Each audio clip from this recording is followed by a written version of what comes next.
Bonsoir, bienvenue dans notre 6e vidéo dans la série d'enseignements l'évangile clarifié. Dans cette vidéo, nous allons parler de l'imputation. Alors, dans la vidéo précédente, nous avions abordé la question de la justice de Dieu. Nous avons dit que Dieu, à cause de sa justice, ne pouvait pas tolérer le péché en sa présence. Dieu devait punir l'homme à cause de ses péchés. Mais dans son amour immense, Dieu a déversé sa colère sur son Fils Jésus-Christ afin que nous soyons sauvés. Et dans cette vidéo, je vais parler de la première étape par laquelle Jésus nous a sauvés. Alors, la première étape par laquelle Jésus nous a sauvés, c'est ça que nous appelons l'imputation.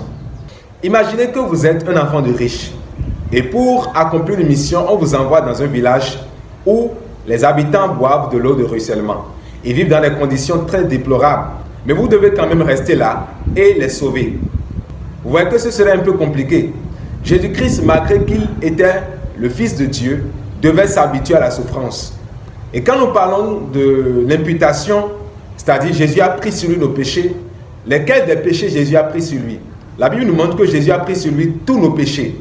Et quand nous parlons de tous nos péchés, c'est nos péchés passés, présents et futurs. Les hommes qui vivaient avant Jésus-Christ et qui avaient foi que le Messie viendrait, la mort de Jésus-Christ a aussi pourvu pour leur pardon. Et ceux qui vivaient au moment où Jésus-Christ était mort également, ce sont les gens qui sont présents en ce moment.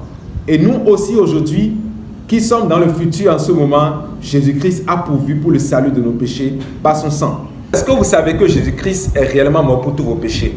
Alors quand nous disons que Jésus-Christ est mort pour tous vos péchés, il est réellement mort pour vos péchés. Nous pouvons lire ce passage biblique. Hébreux 10, verset 10.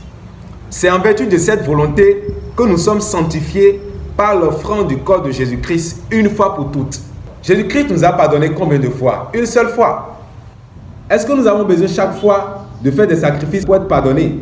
Non. Jésus a pardonné tous nos péchés.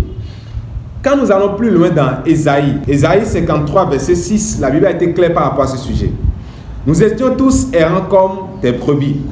Chacun suivait sa propre voie. Et l'Éternel a fait retomber sur lui l'iniquité de nous tous.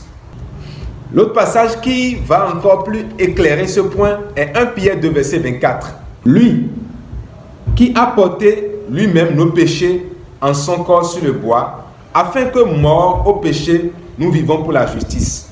Nous voyons là que Jésus-Christ a porté réellement nos péchés sur le bois et est mort pour nos péchés. Alors vous pouvez voir avec moi qu'à travers ces passages, Jésus a vraiment pris sur lui nos péchés. Dans le tribunal du ciel, Jésus-Christ a été déclaré coupable, alors que c'est l'homme qui devait être déclaré coupable. Puisque Dieu devait punir l'homme pour ses péchés, mais Jésus-Christ a pris sa place, qui Dieu devait punir alors? La prochaine vidéo nous montrera clairement qui Dieu devait punir maintenant. Que Dieu vous bénisse. Amen.